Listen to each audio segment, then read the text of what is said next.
Supreme Court Justice Ruth Bader Ginsburg speaks after a screening of RBG, the documentary about her. Karen Creighton AP, by Aaron Blake, July 30 at 11:16 a.m. Email the author. Supreme Court justices aren't supposed to be political actors, and they aren't supposed to time their retirements to ensure they are replaced with a like-minded justice. But Ruth Bader Ginsburg's latest comment about when she will retire is almost impossible to separate from politics. Indeed, it almost seems to send a concerted signal to liberals not to worry about her handing President Trump another Supreme Court vacancy. "I'm now 85, Ginsburg told CNN. "My senior colleague, Justice John Paul Stevens, he stepped down when he was 90. So think I have about at least 5 more years." This is a message that understandably cheered liberals. While Neil Gorsuch was the appetizer for conservatives and Brett Kavanaugh would be the first course, a Ginsburg vacancy would be the feast.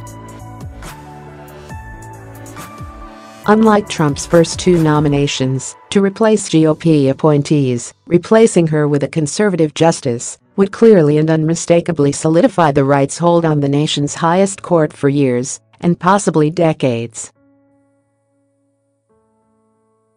And given that Ginsburg is the court's oldest member at 85, it's a possibility that can't be ignored. But with one quote, Ginsburg set the goalposts for her retirement in a suspiciously convenient place for liberals when Trump probably won't be able to pick her replacement. 5 years from now puts us in late July 2023. That could still be during Trump's presidency if he's re-elected in 2020. But Ginsburg doesn't say only 5 years, she says about at least 5 more years. That sounds as if she's shooting for 2024, which could also still be with Trump in the White House. But it would also be a presidential election year, which Republicans clearly and unmistakably said during the Merrick Garland fiasco is not when you confirm Supreme Court justices. Democrats rather laughably tried to argue at the start of the current vacancy that Republicans set the standard at not confirming justices in any election year. That's wrong. They did, however, make pretty clear that no confirmation process should take place in presidential election years. And they made even clearer that an appointment shouldn't be made by a lame duck president, which Trump would be.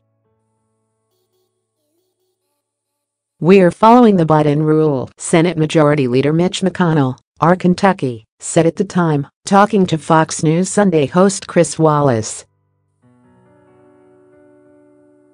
And Joe Biden was chairman of the Judiciary Committee in 1992. In a presidential election year, he said the Senate should not act on filling a Supreme Court vacancy if it had occurred that year.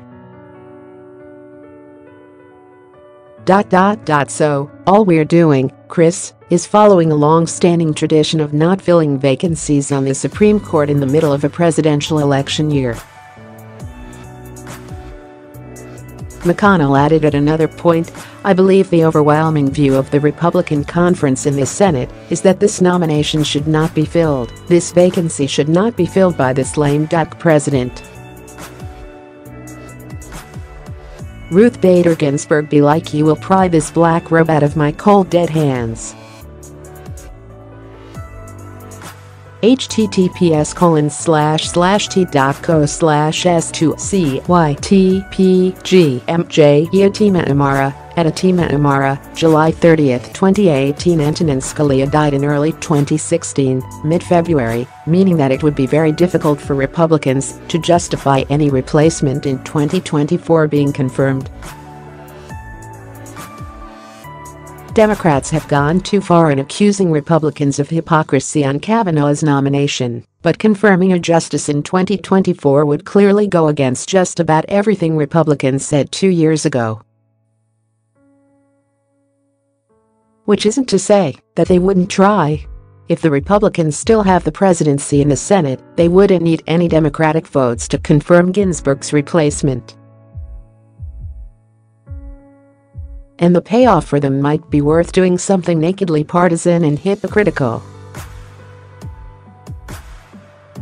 But Ginsburg seems to be at least aiming to force that issue by waiting until 2024, if not 2025, when history suggests it would be very difficult for Republicans to retain the White House with a two-term, lame duck president. Plenty has yet to play out here, but liberals have reason to cheer. Ginsburg, at the very least, seems intent upon giving them a chance to win back the White House before her replacement is picked. Whether that's how these things should be handled is another question.